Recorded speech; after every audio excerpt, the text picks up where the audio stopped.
kuzo zonke iy'ndawo lapho kusekhona kwafinyelela khona le video. Ngiyabingelela, igama lami nginguSithembiso ngikwaKaNdlozi. Wembukele ngikuphathele zona namhlanje zimi kanje.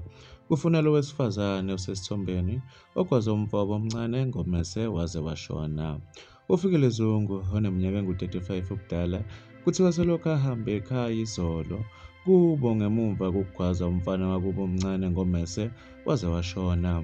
Kuthiwa usisi uxabene nomama wakhe ngenkathi ethi uyamkhuza umfowabo, wathatha umese ekhabetheni wamgwaza kaningi waze washona wabese uyabaleka.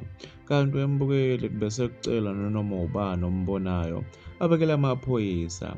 Kube ukuthi lesigameko senzeke eBhamshela kwamaphumulo esifundazweni saKwaZulu-Natal. Mbukeli bekuzonakele bengikuphathele zona kuleli hora. Bekuvula lakho ku-comment section mayelana nalolu daba. Ngizokubona kwenye ividiyo elandelayo sengiphuma kanje. Sale kahle.